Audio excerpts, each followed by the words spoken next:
That's right. Dirty 30 episode. 30.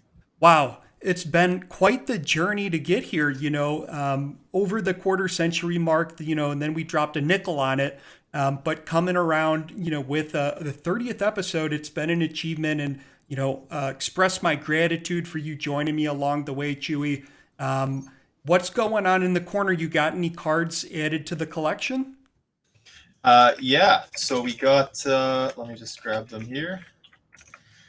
So we got a couple more Mantha cards to showcase today, and a couple cool ones too. So these are called buybacks. So like these cards normally are just the glare like aren't autographed. They're just like normal cards, but Hmm. essentially they like take the cards, get the player to sign it, and mark it like 15 out of 15. So there's only 15 cards in existence. It's sealed by Upper Deck. So we got a few of those. I'll throw them up right here. We got this one. It's 5 out of 5. So The glare is probably can I not ask doing you a well. question, Chewy, Yeah. about the card? So if they're not normally like out of the deck, they're not signed. Does that mean somebody collects them, then has the player sign them with a limited like 15 out of 15 times? So Upper Deck will, or yeah. So like the card company, Okay. they'll they'll like get the player to sign them essentially, and then one more, or yeah, we'll do a few more. So like, this was like a Ooh, jersey patch one with an autograph, that looks like a and then crown and a crown. yeah, like the Crown Royal kind of thing. And then Yeah. these ones, so these ones are really cool. They're called, this is from a box called The Cup. So this one's autographed here. And essentially, the Cup boxes are like anywhere between like two to like $6,000 to buy a box of like 6 cards. And the reason is because these are like pretty much the most valuable cards. Like this one's 2 out of 2. So there's Wow. one other one in existence. Mainly people are going for like the Connor McDavid or like the big young stars. But yeah, like to buy a tin of like 6 cards, it's like anywhere between 2 and 6,000. So these cards are from that box. Obviously, Mantha's not as valuable, so it's a little more reasonable price for me to just buy the cards. But yeah, so those are my Mantha cards. Adds to the Mantha collection. I think I showed the jersey last week, and yeah, I'm gonna keep collecting him. It looks so sick. Like you have such like a flush existence of, moments and people captured in these cards collected around you. It's so cool. How did you Yeah. get into it just out of curiosity? Uh, um, I don't know. My buddy was into it, and then I just started like I bought a couple boxes, opened them up, and then like from there just like fueled the addiction. Like uh, I have two like these. This box right here Yeah. is full of cards. I have two of these full of cards, um, and then like 4 binders on the floor here. So yeah, there's like, and I'm gonna start selling some too, like selling and trading, because now I'm like collecting certain players and certain teams. So like the ones that I'm not collecting, I'll like use to either like buy new cards or like pay bills. So yeah. Oh, I wonder if what Mr. B or is it Mr. C collectibles? Do they help people sell cards? Yeah, I'm not sure if Twin Screw does. I know there's companies that do that, that will like sell the cards for you, but they charge like a it's kind of expensive sometimes to do it. Like I'd only do it for like high ticket cards. I have a Hmm. lot of like lower value cards, anywhere between like $1 to $50. I probably wouldn't do it for those ones, and I don't think a lot of companies would either, just with the amount of work it takes and like the percent you'd make off of it. Hmm. I don't think it's too worth it, but I don't know. Maybe I think maybe like that's probably what he does. I don't know. I know a lot of card companies do that, so maybe I'll reach out to him for a couple of the big ticket cards. Yeah, always open doors if they're available. Um, Yeah. So how's it going in Body's Penthouse this week? Pawtai's penthouse has been pretty interesting. Actually, it's been all about Pawtai Putt, the new game that's coming out. It's like here, let me show you. Pawtai Putt is basically like one-on-one IRL, putting, and it's between two people that are connected via, video chat, and through this, we keep score of the amount of putts that go into the hole based on the the a number of attempts. You play like 18 holes in a game, and however many games the two people want to play together. And basically, the idea is that you can, like as a person, be able to like view the Pawtai Putt and then also be able to like bet on it. And betting can be maybe through channel points to start. Maybe you know the other person you're talking to and you can settle up on Venmo. There's, a lot of opportunities here, but we want to keep things open. So, Pawtai Putt is actually going to premiere tonight, February 8th at 8:30 Eastern, around there. We got to get things set up, but 8:30. So check it out on Let's Pawtai. That's twitch.tv/LETSPAWTAI. And Chewie, Did you watch the third episode of The Last of Us yet? the what we're like, it's on 4 now, right? Sundays was 4. I haven't watched that one yet. I'm watching it tonight. Yeah, I thought the I week saw before. the 3rd episode. Yeah. Okay, what'd you think? Now, people, if you haven't watched it, maybe we'll spoil something. So like skip this. But like, what did you think of the episode? I thought it was like a phenomenal love story in like the environment of, like despair. But I would say like the experiences that like the one guy had with the monsters, it seemed more isolated than the experience that other characters have had. Not to say that like, he didn't suffer and they didn't like suffer together, but I thought it was a beautiful story and it like really expressed like the humanity of life. And like in desperate times we find one another, and those are who we love, and we age on into the afterlife with. Yeah, no, it was sweet. One thing like I find with some new shows nowadays is they'll like introduce characters like they did on the 3rd episode. So Bill and Peter, I think, right? I think it was Bill and Frank and Bill. Yeah. Yeah. They'll introduce them, but like you won't really care for them. Like, I don't know, like the story will just happen, they'll die, and you'll be like, oh, okay, like whatever. I didn't really care about them. But like this show made you like fall in love with both of them like so quickly in one episode, and then just like ripped them away in one episode. It was like, I don't know, it's like it's one episode and you're like invested in these characters, when like other shows need seasons of like time to like get you invested in certain people. So I thought that was like really cool. And I don't know, it was just, you put it in a great perspective. I didn't really consider like the time value nature, where in such a short period of time they built so much like character that you could identify with, or you knew about, or you could relate to, and then you were able to like move on from their predicament into like, I don't know, future realities and whatnot. Yeah, no, it was such a good episode. I'm like so sad they died, but I don't know. I haven't, like, I've started the game. I hadn't made it to like those two characters, so I've heard like their characters were like different in the show, obviously, than in the game, and like the story behind it. So I thought that was cool. And I also read an article on like comparing The Walking Dead to this like episode slash like this season of The Last of Us, and they were saying how like The Walking Dead kind of started like this, where like they showed like the emotion and like character behind all these people you're meeting, and like there's like emotion and stuff behind the show, and then later on it kind of just turns into like everyone just like keeps killing each other in The Walking Dead, and like everyone loses like their humanity per se. And I feel like that's kind of how that show died. So they were saying that how like this season of like The Last of Us is better than The Walking Dead because of that. So I thought that was kind of interesting too, just hearing about that. That's a great point.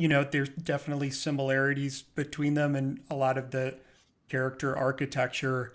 But I wonder, like, this is in its first season, its 4th episode, compared to a show that was in, 9 seasons. And I don't know. I think they're on 11 now or something. I think generally the first, I don't know, 2 were considered very good. I don't know. Yeah, There, for sure. so or maybe it was like the second one was like you can skip that one. It was the one with the barn. Personally, I watched all of them until a certain point. I don't remember what that point was, but I stopped watching it entirely.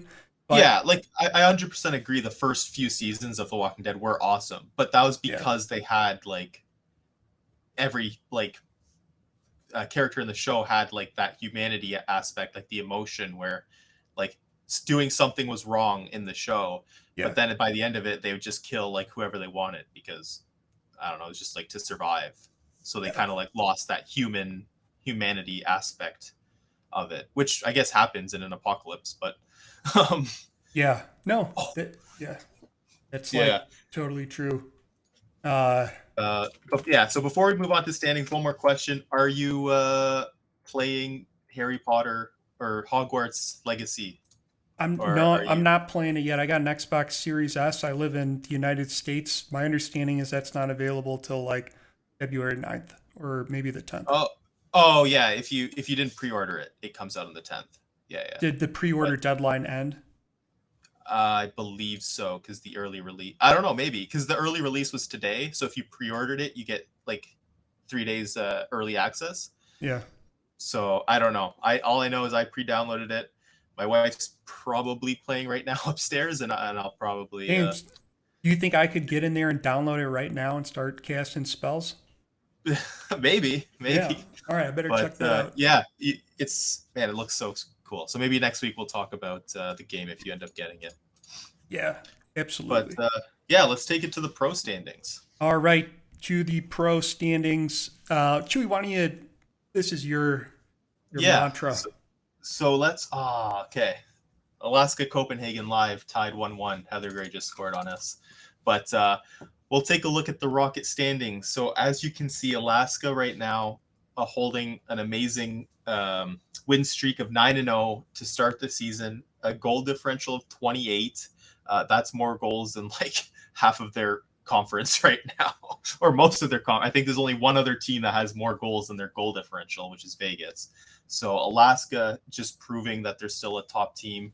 Las Vegas up second. They only have one OT loss as of now. Goal differential 16, so they're 1 point behind. And a little bit of surprise this season. San Diego in third place with 13 points, 6-2-1. Really low goal differential, so that's tough to see. But you have three teams in one division holding the top three right now, so that's kind of crazy. The Central Division is going to need to start pulling their stuff together. In fourth, who is leading their Central Division right now, Albuquerque with 12 points. So they're sitting pretty nice right now. We're only 2 weeks in though, so they're gonna have to keep this up. And then the bottom four teams, Honolulu, Redwater, Tennessee, and North Bay, all within 1 point of each other.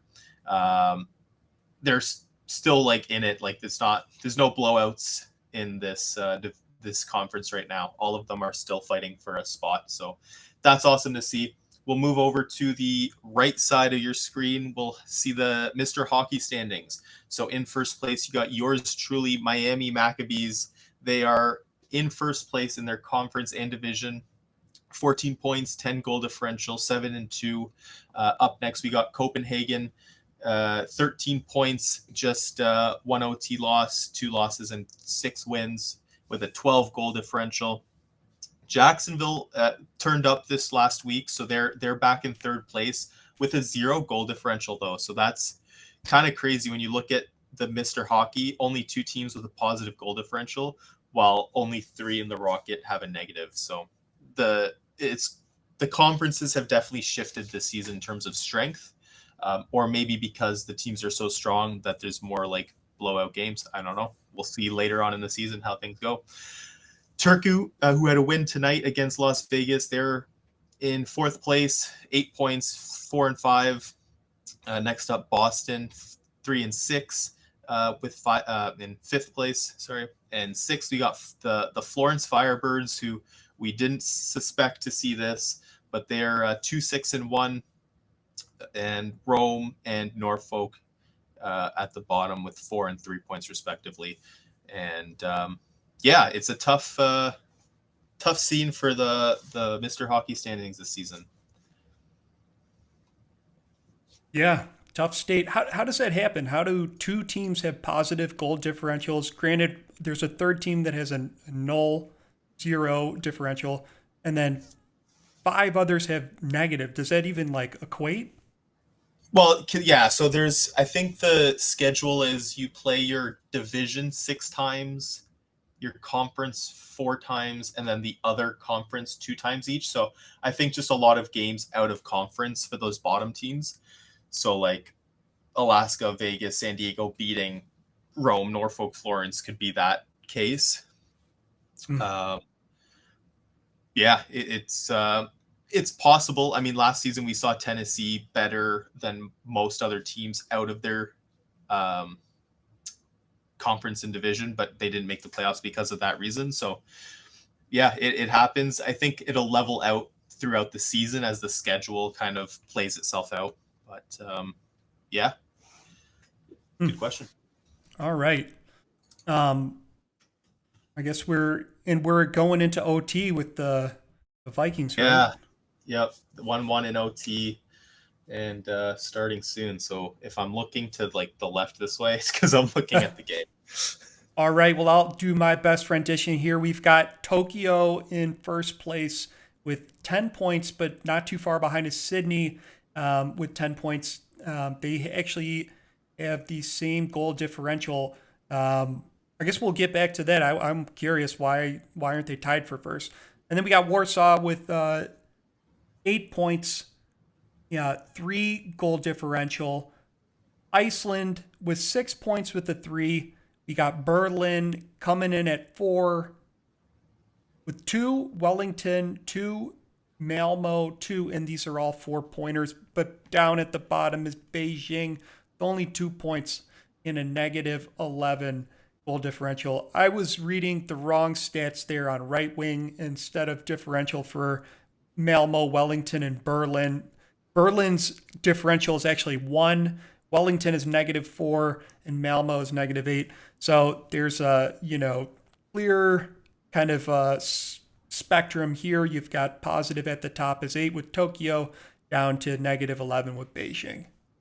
Yeah, and to answer your question about why aren't they tied, because the second tiebreaker is goals for. So Oh, the first tiebreaker is goal differential, which they're tied in, and then whoever has more goals for would get the tiebreaker there. If they both had the same goals for, then it would go towards head-to-head matchups, I believe. So whoever won the most between those two, or whoever has the better record, like within their series, would break that tie. So yeah, is there you go. is that unique for the minors, or is that applicable to everything? I think that's for the pros as well. It should be for the pros as well. All Yep. right. And last up, we've got a perspective on the power play and penalty kill performance of teams. These are ranked by, actually, you can see three columns in the middle. You've got your power play, basically the ones that are the lowest numbers, like one, or the ones that are biggest in green. That means they're the best performers. Then you've got your penalty kill, same strategy. And then we took an average of those and ranked them together. And basically, what came out was Boston had the best special teams, followed by Tennessee and Miami, number three. And then actually at the bottom, we've got Turku, Norfolk, and Florence when it comes to special teams. But shout out to, let's talk about some winners here. Number one overall in power play is Tennessee with a 50% conversion rate. Wow. When it comes to penalty killing, number one is Albuquerque. Get this, 94.1%. That's insane. That's almost Jeez. 100% PK. Um, Yeah. And really quick, I'll just note this would be a good graphic to tweet out and for owners to use because you have the league average, um, mhm. like you're showing the league average of the percent. So it kind of gives owners an idea if their like power play is performing or not. So if you're above 25%, that seems like it'd be like good because you'd be above league average, and if you're below, maybe there's some issues there. And then same with the PK. So that's pretty cool actually. I was kind of looking for like something like that because our power play struggled pretty heavily last 2 weeks. So I'm trying to figure that out. So it's kind of cool to know that I am way below average in our power play, but we're doing pretty good in the penalty kill. So Yeah. And shout out to Redwater, who I overlooked here. They're actually tied for third in average rank, so they're up there, same as Miami in terms of special teams. But I think this is totally. I think it makes sense to give like objective data and make it accessible to all teams, kind of like open source some data on the league. yeah. You know what I mean? And in terms of standings too, a couple notes. Like it's crazy to see Boston like so high ranked in both of these, and they're not like at the top of the league. I mean, they've obviously made a huge free agency splash this season, but it's cool to see that they're performing. I think they always did well last season in the penalty kill. I can't remember when we did these graphics, but I thought one of those teams did. And then kind of interesting, Florence at the bottom. Maybe this is why they're not performing, because this is where they're struggling. Same with Turku and Vegas is obviously performing well and they're down there. So maybe I'm maybe it's not true, but I don't know. It like if you're at the bottom of this list and bottom of the standings, I feel like there's some correlation there. So yeah, maybe it's time to switch some things up for those teams on their special teams. Yeah. Well, Chewy, that was. Oh, you know what we got right now is our plays of the week. Rinkside top 5 plays of the week. And coming on number 5, we got Big Heart the third coming down the ice. Quick stop, pulls it back, fires it top right. Gets hammered though. Coming in at number 4, we got Joaquim Alou, who you see gets himself into a beautiful spot for a good one-timer goal. For your third best highlight of the week, we got number 80, Wyatt Harris, flying down the boards where you see him fire a shot far side over the glove for a beautiful snipe. Coming in at number 2, we have the Turku Finns and the famous Oni Escola, where you see him sneak in the right side for a beautiful far side shot. Coming in at number 1 is number 97, Aaron Beastman, where you see him flying up, takes the puck wide, pulls it to the forehand for a beautiful goal.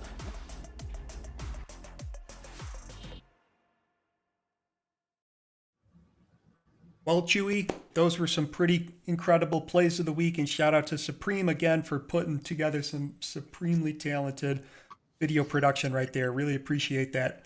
Chewy, this was fun. I felt like this was a good way to like pull into their 30th episode. It's about the connection that we make, as our co-hosts, and also that we make with our viewers. So I think like if there's anything we can ask of you is like, be engaged and like tell us what you think. Appreciate those that gave their feedback on the Rinkside survey. And Chewy, any like closing thoughts? No, yeah, thanks for listening. And if you guys want to talk about The Last of Us or Harry Potter, like comment on the video or like in the Discord, and we can like respond or talk about that next week, because I'm sure a lot of people are either watching or playing those two games/shows right now. So yeah, if you want to interact with us, definitely hit up the comments or the Discord.